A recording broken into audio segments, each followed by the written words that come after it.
Talk a Lot with TokeAlot is proudly 100% woman produced, scripted, and recorded, and intends to stay that way for the foreseeable future. We talk about the issues that really matter in our community and the broader world that we all inhabit, with some pop culture and true crime sprinkled in the mix. Talk a Lot with TokeAlot is intended for listeners over the age of 21 and encourages you to consume safely and within your state's laws and regulations. Thank you. Welcome back to another episode of Talk a Lot with TokeAlot. I am your hostess with the mostest that always gets the stonedest, Terry TokeAlot.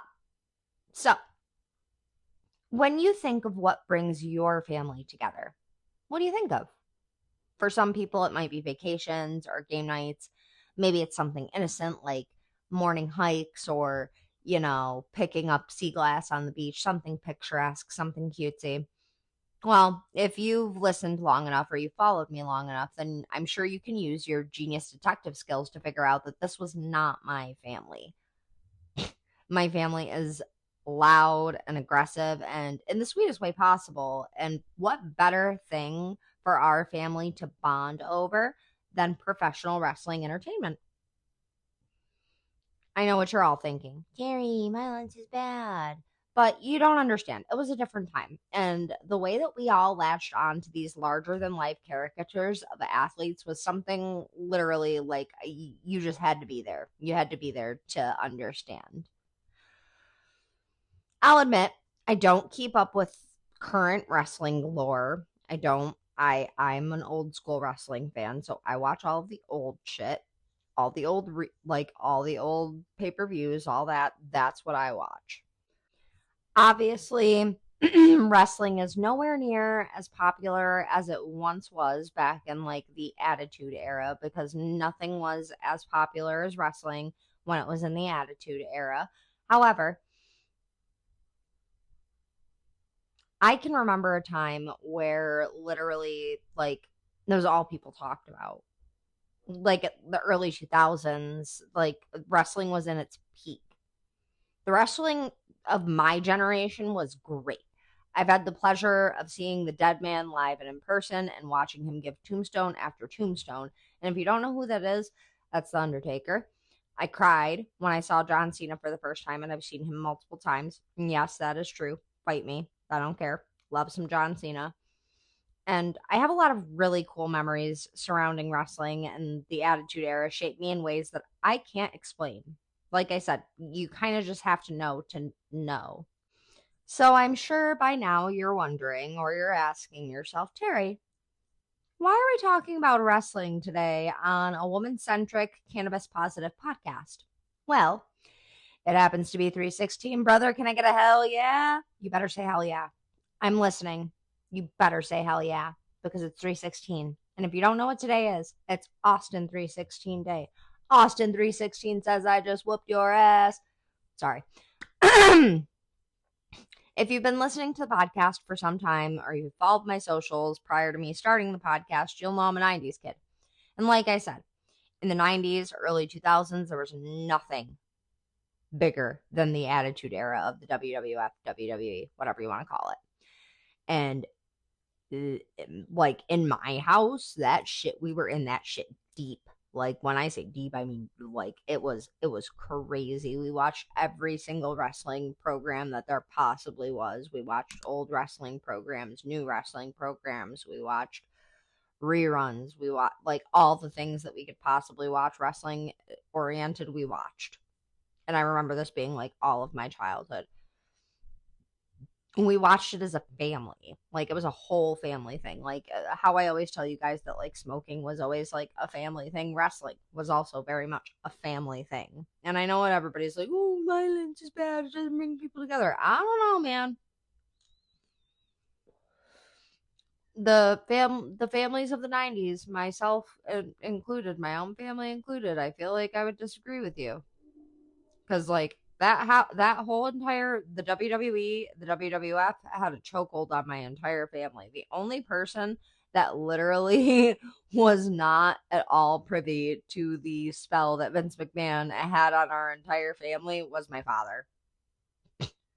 Like literally, he was the only fucking person. He hates wrestling, still hates wrestling actually. I don't even think he like has a favorite wrestler, but everyone else in my family does.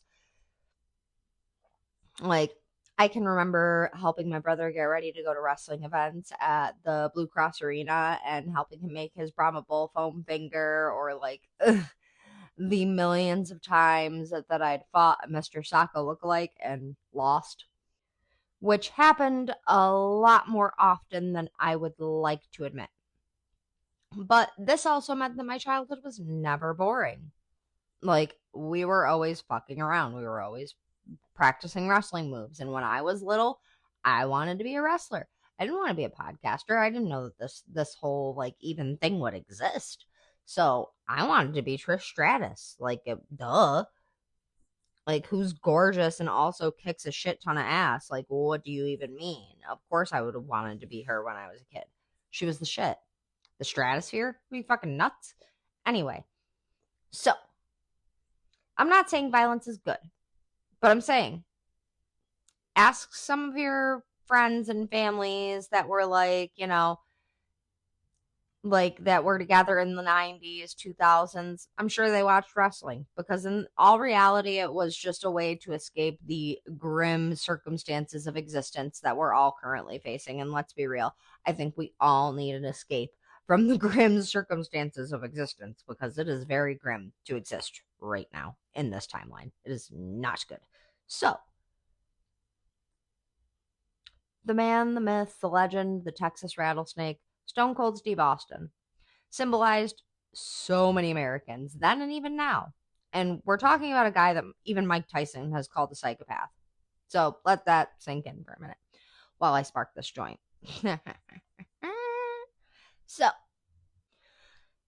Stone Cold Steve Austin is truly one of, just blew out the fucking flame. He's truly one of the most talented wrestlers to ever grace the squared circle.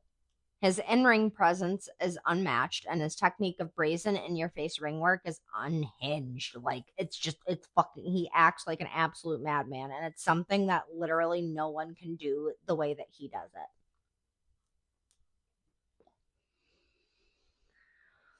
But he didn't start off as a Texas Rattlesnake.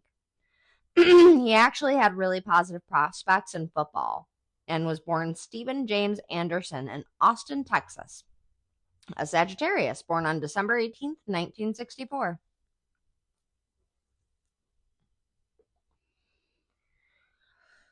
I initially wanted to approach this episode as like a biography, and in the middle of like scripting everything, I deleted it all. Why? Well, because I'm all about honest storytelling, and I know nothing of the man that came before Stone Cold Steve Austin. What I do know is how that man oddly shaped me into the person that I am and gave me a lot of the mannerisms that I still carry to this day. Now, I go through spurts of wrestling hyperfixation. When I was young, it was my main entertainment, and we watched every wrestling program. Like I said, I soaked it all in. Then I became a teenager and developed my own interests, and WWE culture fell to the wayward side.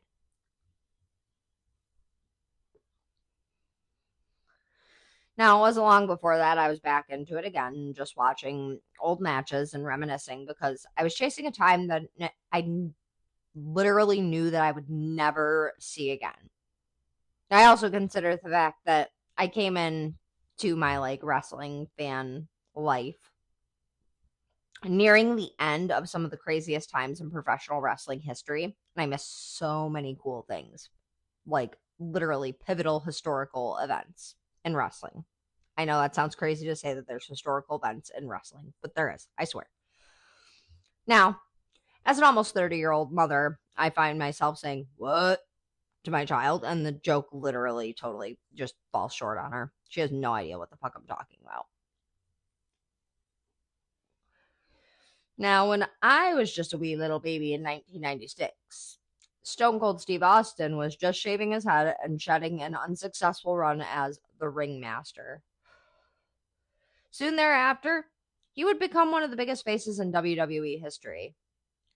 So, instead of doing this like the boring, he was born in Austin, Texas. We're not doing that. We are not doing that.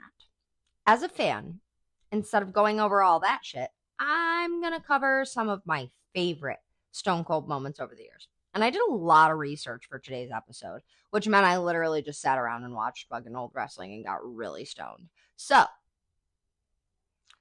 I have some really great highlights today, and I could go on for days. But if I missed your favorite, leave a comment, share them with the fam.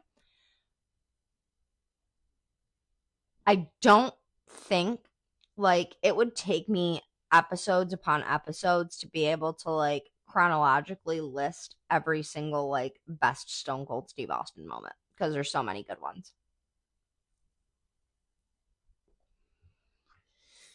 But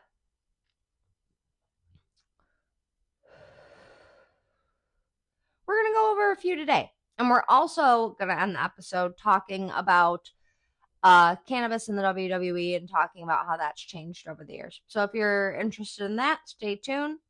If not, I guess I'll see you next episode when we're going to do a review. We're doing a review.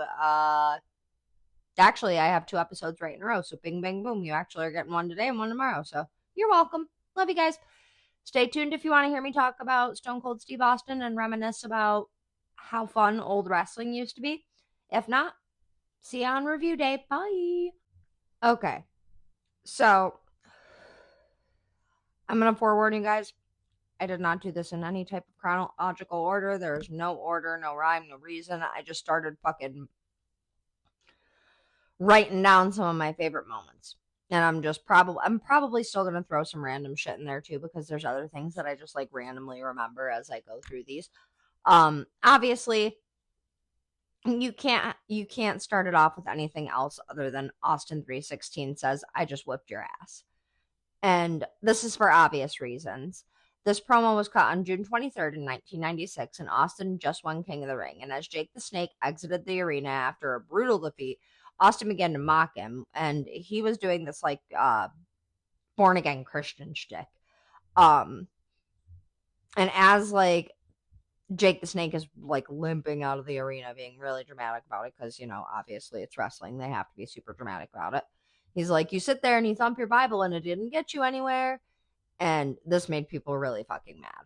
It made people really fucking mad because this was literally 1996. People were like very religiously closed-minded. And this is where we get the iconic phrase. Talk about John 3:16. Austin 3:16 says, "I just whooped your ass." And this phrase was considered blasphemous and was met with much pushback from executives, higher ups, all the people at WWE. But he was onto something, and this would be the start of something totally transformative for the wrestling world. Like, this would change how everybody cut a promo. Everybody. The way that he talked smack to people was literally just, it was just so amazing. I don't think I've ever seen anybody work a mic like him other than like The Rock. And that's one of my top 5 moments. I think it's one of everybody's top 5 moments, but I feel like you can't have a list of like best Stone Cold Steve Austin moments and you don't talk about that moment specifically. It's literally like the moment that Stone Cold Steve Austin was born. Hello. Now, one of my like, I would have to say this is if I had to go like top 3, top 5, this one is in my top 3. The grocery store brawl with Booker T. Now, I actually rewatched that in preparation for this episode. And I forgot how fucking funny Booker T and Stone Cold were together. And I also forgot like how much fun they had together. And that's literally like one of the things Stone Cold says in a lot of interviews. He liked just having fun with other wrestlers, and that was what a lot of it was it was fun. It was work, but it was fun. And that's what I love about him. Like he took it seriously, but he didn't take it too seriously to where he was like, I can't fuck around and be a goofball. Like He was literally the badass goofball of the WWE. Like, he's throwing fucking eggs and flour at fucking Booker T and putting him into a cart, and then Booker T fucking locks him in the freezer, in the milk freezer, and Stone Cold comes out, and instead of beer, he's got milk. And he tells Booker T, got milk, and he beats the shit out of him. Like, it's just so funny. Like, it's just so good, and it's so dumb. And they don't do shit like that anymore. The environment does not get used. It's lame. I miss that. And, obviously, Stone Cold Steve Austin is just anti-establishment, anti-corporation. So, of course, we have to talk about literally any interaction with a member of the McMahon family. It does not matter who. There's literally one instance where he stunners every single person in the McMahon family, and that's fucking great. I love that so much. He hated him and such his his whole entire family with such a passion. Like, it was just so good. And I think every human on this planet can relate to hating someone that much, that you just want to fucking fuck up their whole shit.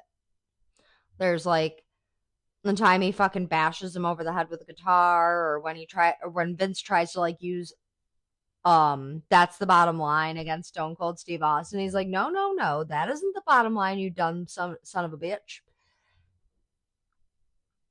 Like, their feud was so good, and it was part of the reason that he was a household name. You might not be an avid fan, but you love watching a grown man beat the shit out of his boss and berate him on national television. Because I know I love it.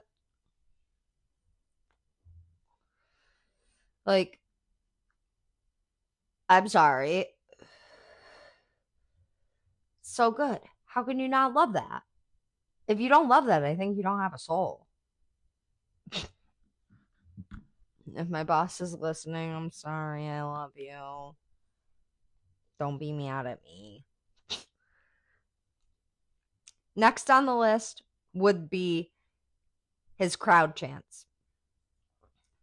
There's a lot of them. There's a lot of crowd chants in the wrestling world. But there's one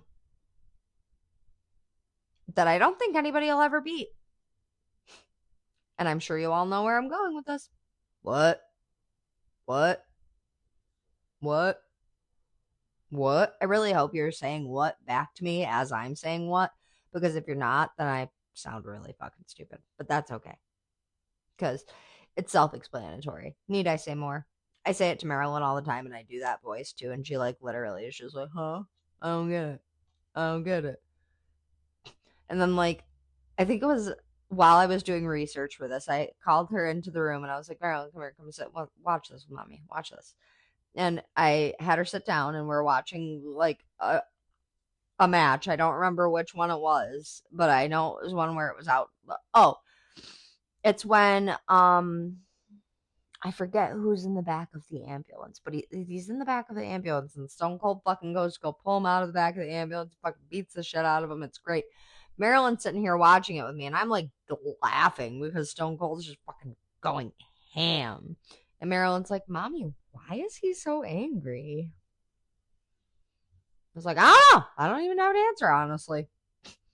I couldn't even remember the context of why he was so angry. All I knew was I was loving it. That he works the crowd so well. He makes everybody love him. How can you not love him? Another one on my list, Corporation Beer Bath. And it's ironically enough, almost to the day, on March 22nd, 1999, Stone Cold Steve Austin would drive a Coors beer truck into the Pepsi Arena in Albany, New York, and douse. I can talk. He would douse Vince McMahon, Shane McMahon, and The Rock in 30 gallons of fresh Coors beer. And it would then, like, the line would get flushed with just regular water. But still, like, the point still stands. He hosed them the fuck down. Watching the three of them slip and slide while trying to withstand the power of a fire hose full of beer / water beer, whatever. Literally comedic gold. Fucking iconic. And probably is definitely one, like, it's one of my top 3. It's one of my top 3 for sure. So that would mean like beer bath is top 3. Shit. Beer bath is top 3. I would also say the grocery store brawl, top 3. Austin 316 is top 5 still for sure. It's literally just such a funny moment in wrestling history. Like, and again, it's something that nobody else fucking does. Nobody does the fucking crazy shit that Stone Cold Steve Austin does, and I love him for it. Like, I have not seen anybody else drive a fucking 18-wheeler full of beer into an arena and spray Vince McMahon with it. Granted, Vince McMahon's a piece of shit, but that's besides the point. I have not seen that since. And of course, if we're talking about Stone Cold Steve Austin, we can't avoid the elephant in the room. We have to talk about Bret Hart versus Stone Cold Steve Austin at WrestleMania 13. Now, this is actually the first match that was ever inducted into the WWE Hall of Fame, which is actually really fucking cool. But it went down as a staple in any wrestling fan's favorite matches, and personally, it's one of mine because of the plot twist at the end of Austin never submitting, meaning Bret Hart didn't actually win the match. And again, like I said, it was the very first match to be inducted into the WWE Hall of Fame, which is a really, really cool thing. And I think it's even cooler that Stone Cold has that honor under his belt on top of being a WWE Hall of Famer. Like, he's already iconic as it is, but to know that that match alone made it and was the first one to make it into the Hall of Fame, that's wild.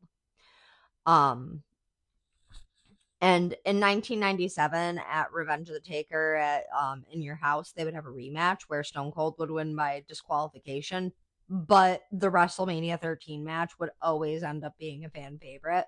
So it does end up overshadowing those, but I think a lot of people like miss out on those In Your House events, because if you go back and watch those, there's a lot of really cool ones. I've actually watched a few. I also am a huge weirdo and I like watching old wrestling. Now, obviously, we have to talk about Stone Cold's most recent appearance in wrestling, and that is his WrestleMania 38 return.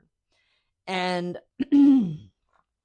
I tuned into wrestling just to watch this storyline because I hate Kevin Owens. And when I say I hate Kevin Owens like I used to hate Randy Orton back in the day. Or like I used to hate Edge back in the day. I hate Kevin Owens. He's so fucking annoying, and I hate that. Like, I just don't like him. As a wrestler, he's just not my favorite. He's just not my guy. But Stone Cold is, and I'm not even from Texas. I just love Stone Cold because he's very much fuck the man, fuck you, and fuck anybody who thinks otherwise.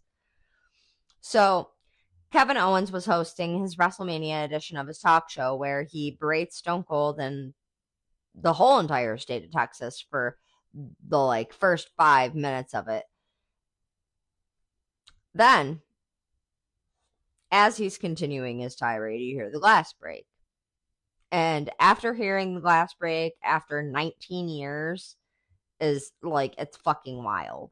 Now, to put it into context for you, Kevin Owens definitely did poke the bear for a long time, on other live events every week. He would just say shit about Stone Cold Steve Austin because he knew that WrestleMania was going to be in Austin or Dallas.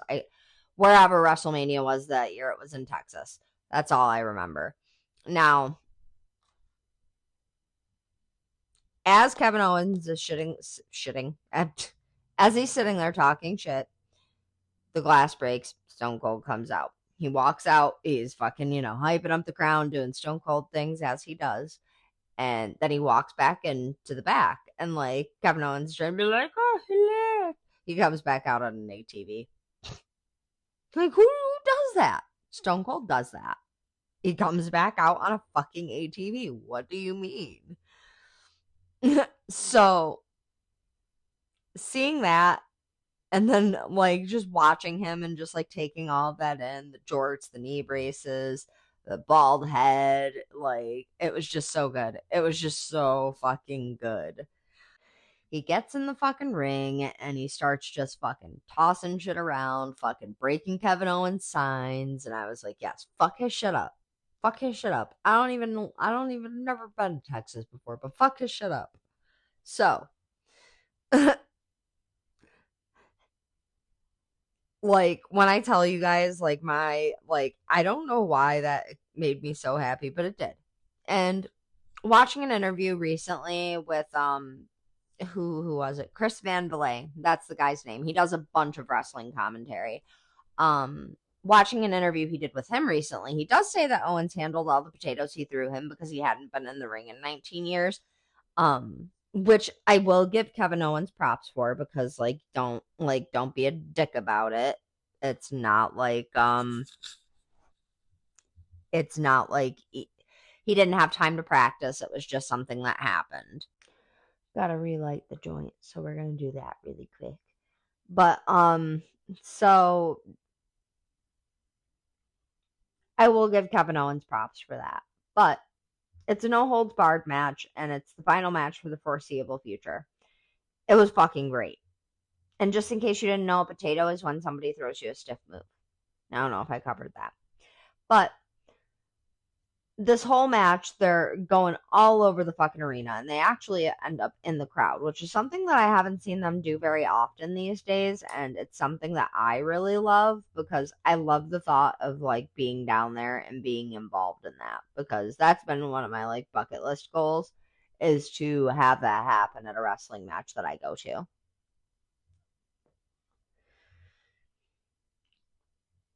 So there's one girl in the crowd during the portion where they're in the crowd, and she has pink hair, and she's so cute. And she's holding her 316 side upside down, and Austin is just whooping the shit out of Kevin Owens. And I'm just sitting there watching her. I'm like, same girl, same, because like my sign probably would have been upside down too. Um, that's I did. I would have just been so excited to be there. I probably would have passed the fuck out because I would have been that close to Stone Cold Steve Austin, and I would have been watching him beat the shit out of the dumbass. I would have loved it. I would have loved it. I probably would have cried. And maybe it's just the medicine me. But I want there to be a day where I can also rock someone's shit and celebrate with downing ridiculous amounts of beer while telling them to go fuck themselves. Like, that just sounds so fun. And I think everybody should be allowed to do that just once. Now, another random fun fact I did learn from this Chris Van Vliet and Stone Cold interview at Broken Skull Ranch is that his theme song is actually inspired by Rage Against the Machine, which makes my soul smile in like the weirdest way possible because, of course, it is. Literally, like anti-establishment, anti-establishment. Fucking love it. Oh my god. And I also feel as though all women should just learn how to give a really good stunner. Like just one really good stunner. And I've been debating starting personal training in the summer and like, really working on like self-defense and stuff. And I'm genuinely considering asking them to train me as if I were going to go wrestle for the WWE in the 90s. Like just teach me all the finishing moves, please. I won't teach me how to put somebody in a sharpshooter. Like I don't fucking know. I know how to do that already. I also know how to do a really good sleeper hold. But that's beside the point. Now, if you didn't know, many wrestlers have a history with our favorite plant. And as Stone Cold is the poster boy for counterculture, I personally wouldn't really be shocked if he has a couple plants growing on the Broken Skull Ranch. Like, I feel like he does, and he just doesn't say anything about it.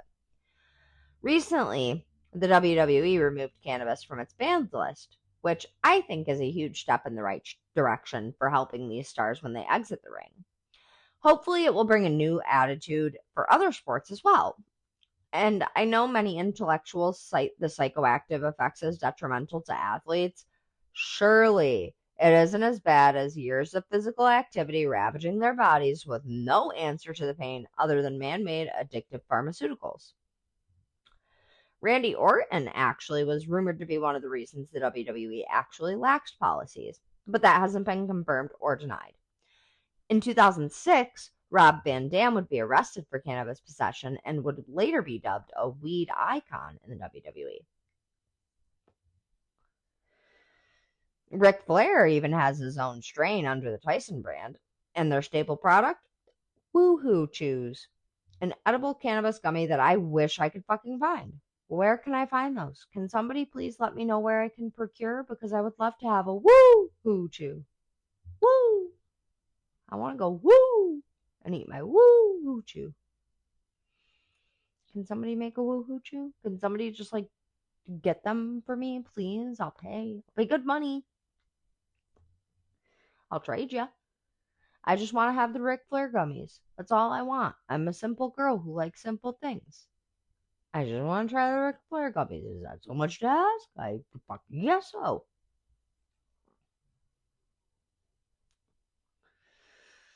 And The Godfather, Pimp Daddy, man who made the Ho Train, is huge in the cannabis community and recently collaborated with Pal Quartz to create custom Godfather glass pieces. I saw a couple of the bongs and like they're actually pretty sick. Not something I would buy personally. Now if they came out with like a Stone Cold bong or like a Ric Flair bong or like Hardy Brothers bong, oh yeah, I'd get that. I'd fucking get that, man. That's what they need to come out with. I need somebody. I need them to collaborate. Like I need Stone Cold. Like you already got an IPA going, sir. Can you give us a bong, please? Please. I know you know people smoke weed, and I know you're not like mad about it.